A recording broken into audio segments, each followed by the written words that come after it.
اہل حدیث کہتے ہیں کہ آپ نبی صلی اللہ علیہ وآلہ وسلم کا وسیلہ نہیں دے سکتے، برائے مہربانی بتا دیں جائز ہے کہ ناجائز؟ اور دوسرا ختم شریف، ختم شریف تو ویسے ہی خود ہی شریف بنا ہوا ہے، اصال ثواب تو ثابت ہے، لیکن ختم شریف کے ساتھ نہیں، ویسے آپ غریبوں کو کھانا کھلائیں، میت کی طرف سے صدقہ کریں۔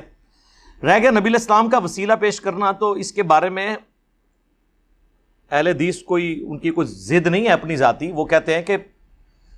صحیح بخاری میں 1010 نمبر حدیث ہے 1010 کہ حضرت عمر نے کہا اے اللہ جب تک تیرے نبی ہم میں موجود تھے، انا کننا نتوسل الیک بنبینا، ہم تیرے حضور متوجہ ہوتے تھے اپنے نبی کے وسیلے سے، یعنی ان کی دعا کی برکت سے تو ہم پہ بارش نازل فرماتا تھا، اب ہم ان کے چچا کو لے کے آئے ہیں۔ تو حضرت عمر کا یہی عقیدہ تھا کہ رسول اللہ کی وفات کے بعد چونکہ اب ڈائریکٹ حضور سے کمیونیکیشن نہیں ہو سکتی، تو حضرت عمر وسیلے کا مطلب یہ لیتے تھے کہ رسول اللہ سے دعا کروانا، تو وہ قبر پہ تو ممکن نہیں ہے، تو پھر حضور کے قریبی ساتھی اور حضور کے چچا عباس ابن عبد المطلب کو وہ لے کے آتے تھے۔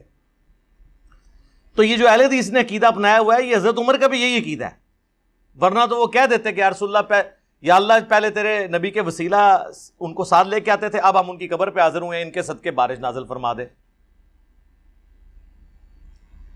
دوسری طرف جن لوگوں نے وسیلے کو نبی علیہ السلام کے جائز سمجھا، تو کچھ احادیث ایسی ہے، جس طرح سنن ابن ماجہ میں حدیث ہے اور ابن ماجہ نے اس کے ساتھ لکھا یہ حدیث صحیح ہے۔ ایک نابینا صحابی جو ہیں وہ عثمان بن حنیف کے پاس آئے، تو عثمان بن حنیف روایت کرتے ہیں کہ ایک نابینا صحابی تھے، وہ رسول اللہ صلی اللہ علیہ وآلہ وسلم کے پاس آئے، تو انہوں نے کہا یا رسول اللہ دعا کریں میری آنکھیں مجھے اللہ تعالیٰ لوٹا دے۔ آپ نے فرمایا صبر کر لو تو جنت ہے، تو کہتے ہو تو دعا کر دیتا ہوں۔ انہوں نے کہا یا رسول اللہ آپ دعا ہی کریں، ان کو پتا جنت تو ویسے ہی ہے، ان کے لیے تھی واقعی، وہ خالی خولی نہیں تھے جو کچھ بھی ہیں تیرے محبوب کی امت سے۔ تو صحیح بخاری میں حدیث ہے، حدیث قدسی، نبی علیہ السلام فرمایا اللہ فرماتا ہے میں اپنے جس بندے سے آنکھیں لے لوں تو میرے ہاں اس کے پاس جنت کے سوا کوئی اس کی جزا نہیں ہے۔ ہاں نابینوں کے لیے خوشخبری ہے، جنت ملے گی۔ حضور نے کہا وضو کرو، 2 نفل پڑھوائے، اس کے بعد کہا کہ دعا کرو اے اللہ میں تیرے نبی کے وسیلے سے تیری طرف متوجہ ہوتا ہوں،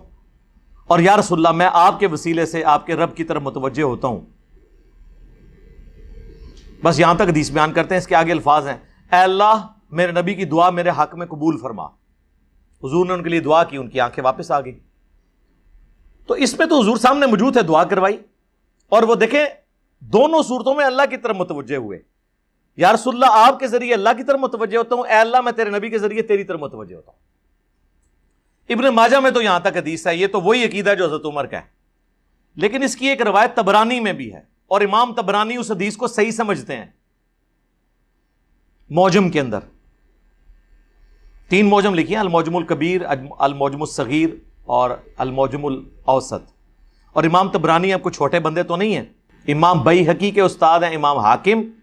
حاکم کے استاد ہیں امام طبرانی، اور 360 ہجری میں فوت ہوئے ہیں، شروع کے ائمہ میں سے ہیں۔ وہ اس روایت کے آگے ایک اور حصہ لے کے آئے کہ حضرت عثمان غنی کے دور میں ایک شخص مقروض تھا، یا کوئی اس کا کوئی مسئلہ تھا، کوئی حاجت تھی، وہ حضرت عثمان کے پاس گیا، تو حضرت عثمان نے اس کی طرف التفات نہیں کیا، تو حضرت عثمان بن حنیف کے پاس وہ آیا، تو انہوں نے کہا تمہیں میں ایک دعا سکھاتا ہوں جو میں نے نبی علیہ السلام سے سیکھی ہوئی ہے، اور انہوں نے وہی دعا جو ہے نا اس کو سکھائی۔ اب حضور کو فوت ہوئے بھی آلموسٹ سمجھ لیں کم از کم بھی 15 سال تو گزر چکے ہوں گے حضرت عثمان کے دور میں، تو انہوں نے وہی دعا مانگی اور اس کی حاجت اللہ نے پوری کر دی۔ اس حدیث کے تحت امام طبرانی اور اہل سنت کے بعض ائمہ کہتے ہیں کہ نبی علیہ السلام کا وسیلہ حضور کی وفات کے بعد بھی کوئی اگر پیش کرتا ہے اور یوں کہتا ہے کہ اے اللہ میں تیرے نبی کے وسیلے سے تیری طرف متوجہ ہوتا ہوں،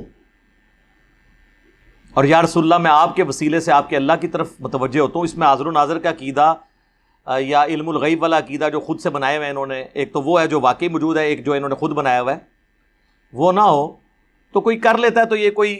یعنی بدعقیدگی والا مسئلہ نہیں ہے۔ میری اس کے اوپر ویڈیو ریکارڈ ہے۔